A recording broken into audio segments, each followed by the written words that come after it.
उन नियुक्तियों पे ऐसे कि अभ्यर्थी या तो कोर्ट चले जाता है या विभिन्न कार्यों से नियुक्तियां रद्द हो जाती है। ऐसे ही एक महत्वपूर्ण विषय पे प्रेस वार्ता लेने के लिए भाजपा के पूर्व प्रवक्ता और सरगुजा संभाग प्रभारी संजय श्रीवास्तव जी आपके सम्मुख उपस्थित हैं।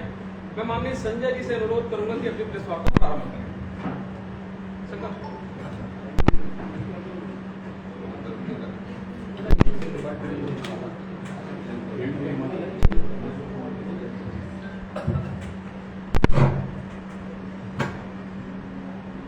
रायपुर एवं छत्तीसगढ़ के सभी सामान्य पत्रकार बंधुओं,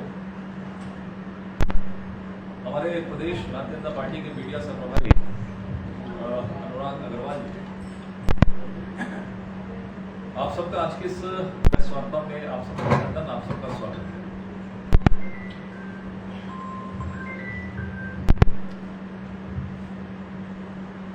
सभी सामान्य सदस्यों को मैं इंगित कराऊंगा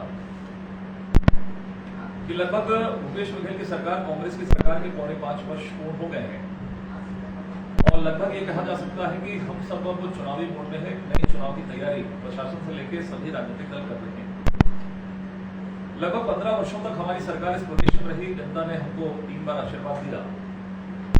लेकिन जैसा कि आप सबको जानकारी है कि जब चौथी बार 2018 में चुनाव हो रहे थे तो वर्ष 2018 में एक अभियान चलाया गया, एक स्ट्रेटेजी तैयार की गई और ये मैं कहूंगा कि जनता के साथ में षड्यंत्र किया गया जो कांग्रेस के द्वारा किया गया।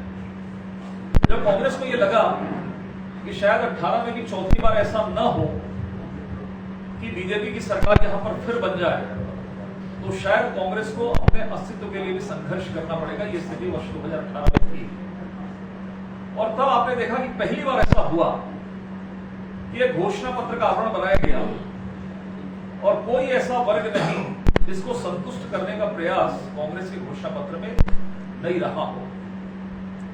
पुरानी बातें हैं, आज मैं उसको लंबा नहीं खींचूंगा। जैसे महिलाओं जो कि आधी आबादी होती है उनको शराबबंदी का वादा कर दिया, आज तक शराबबंदी पर एक शब्द नहीं, बल्कि शराब का प्रमोशन और उस पर घोटाला हो रहा है। बेरोजगार भत्ते की बात करें जो नकारते हैं ये कि हम 250 रुपए देंगे, 10 लाख युवाओं को देंगे। 10 लाख युवाओं का यदि 2500 रुपए की प्रति माह देते हैं तो 250 करोड़ रुपए एक महीने का होता है और लगभग 3000 करोड़ रुपए एक साल का होता है। 5 साल का 15000 करोड़ रुपए होता है। देखिए, मैं उसको सिद्ध कर रहा हूं कि केवल एक वर्ष अभी उन्होंने बजट के अंदर में 250 करोड़ रुपए का प्रावधान रखा, केवल एक महीने का प्रावधान। मेरा कहना कि कम से कम नवंबर तक तो दे देते, चुनाव के बाद देखा जाता। 6, 7, 8 महीने का बजट रख लेते, 250 करोड़ रुपए के हिसाब से 8 महीने का नहीं रखा, बचत करने का काम किया। ऐसे अनेकों प्रकरण हैं जिससे जनता आहत है और मेरा यह स्पष्ट मानना है कोई जरूरी नहीं कि 5 साल में सबके सब हो जाए, लेकिन एक विजन डॉक्यूमेंट होता है कि हम सरकार में आते हैं तो उन सब चीजों को हमको पूरा करना चाहिए, प्रयास होना चाहिए और 70-80% जो है जो चीजें उसका पालन होना चाहिए, वो नहीं हुआ। आज कहने की आवश्यकता नहीं है कि सभी कर्मचारियों के साथ में आपने वादा किया, बैठे हैं वहां पर, लोगों से घर खाली करवाए जा रहे हैं, तमाम प्रकार के विषय, ऐसे अनेक उदाहरण हैं।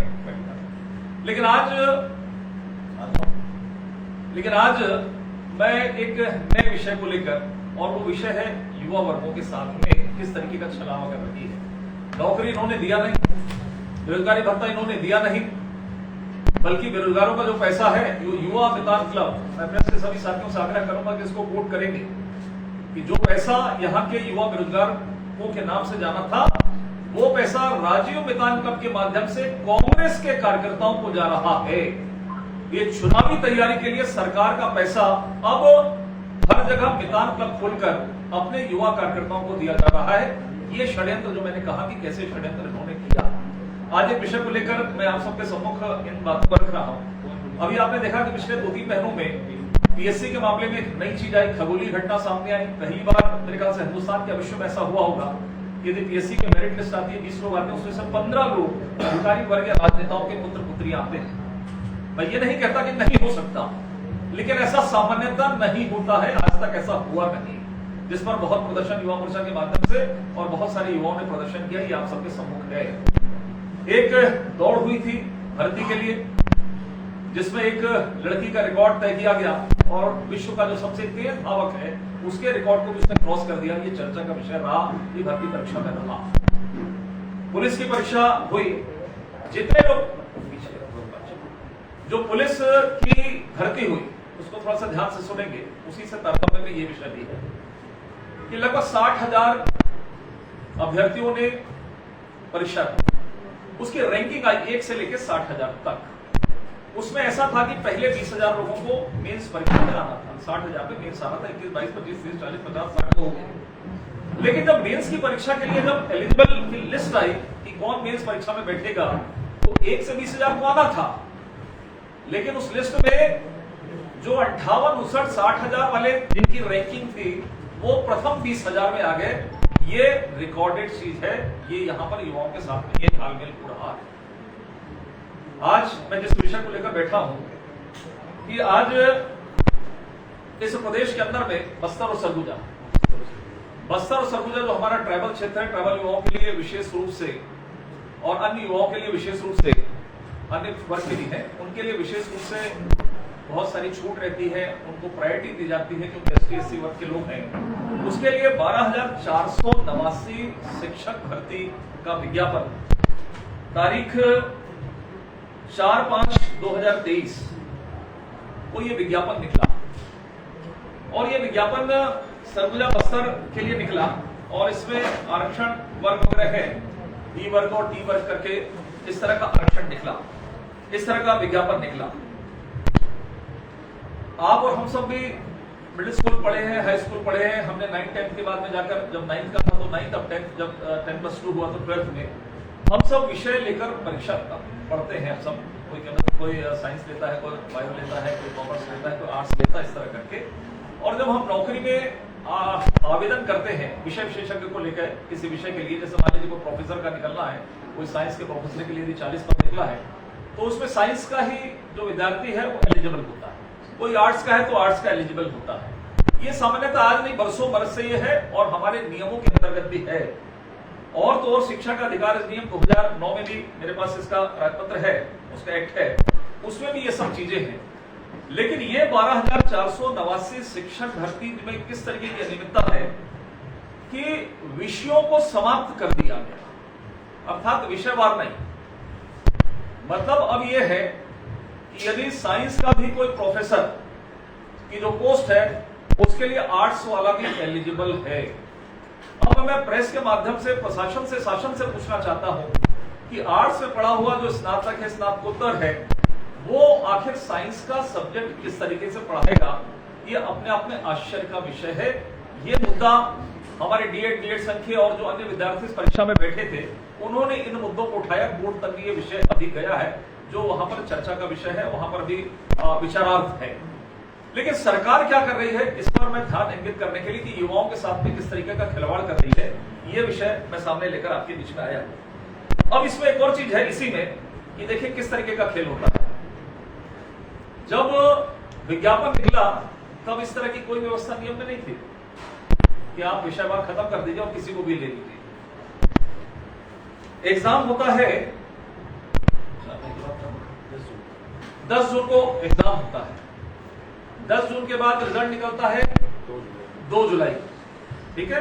4 मई को विज्ञापन निकला, 10 जून को परीक्षा हुई और 2 जुलाई को रिजल्ट निकला। तब तक विषयवार था, कहीं नियम नहीं बदला था, परीक्षा हो गई, रिजल्ट निकल गया। 6 जुलाई को मंत्री परिषद ये निर्णय करती है कि विषयवार विषय को समाप्त किया जाए। मतलब सब कुछ संपन्न हो चुका है, उसके बाद ये कैबिनेट में निर्णय करते हैं कि विषयवार जब इनके संज्ञान में आया कि ये मेजर ब्लंडर कर रहे हैं, तब जाकर ये विषय आया कि नहीं गलत हो रहा है, इसलिए इन्होंने कैबिनेट के अंदर में लाया। पहली बार ऐसा हो रहा है कि परीक्षा हो गई, रिजल्ट निकल गया, सब कुछ हो गया, उसके बाद ये विषय को लेकर आ रहे हैं। और राजपत्र में 11 तारीख को छपता है, राजपत्र के अंदर में, इसके अंदर 11 तारीख 11 जुलाई को राजपत्र में आता है, इसका प्रकाशन होता है कि ये विषयवार हो जाए। मेरा कहने का मतलब यदि कोई निर्णय होता है, आपके अधिकार का क्षेत्र का मामला है, तो आपको पहले संज्ञान में लेना चाहिए, युवाओं को विश्वास में लेना चाहिए कि इस तरह की स्थिति होती है कि नहीं। वैसे सामान्यतः भारत देश में इस तरह की कहीं भी किसी भी राज्यों के अंदर में इस तरह की भर्ती कभी नहीं हुई। ये एक ब्लंडर, इसमें हो गया नहीं और विषय, इसमें और विषय। हाँ, अब जो परिणाम आया ये किस तरीके का, मतलब क्या कर क्या रहे हैं जरा? ये सरकार मतलब बेहोशी के आलम में, और बेहोशी को मैं उससे जोड़ूंगा जो अवैध शराब बिक रहे हैं। मतलब लोग तो चाहते हैं कि अवैध शराब बंद हो, शराबबंदी हो, लेकिन सरकार भी मस्ती में आ गई है। नशे में आदमी काम करता है, उस तरीके का प्रकरण है। इसी में तीसरा विषय कि जब यह परीक्षा हुई तो हाँ, जो रिजल्ट निकला, इसमें जो अभ्यर्थी शामिल हुए थे परीक्षा देने वाले, वो 1,46,176 परीक्षार्थी इस परीक्षा में शामिल हुए।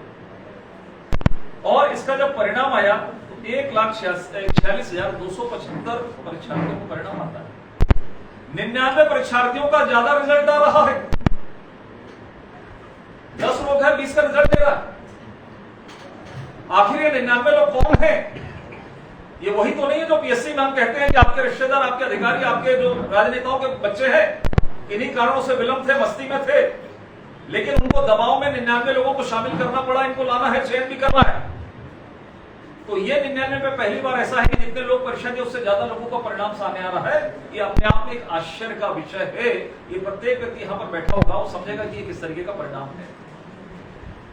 ये फर्जीवाड़ा से ज्यादा कुछ नहीं है। हमारे साथियों ने डीएड संघ के भी हमारे साथ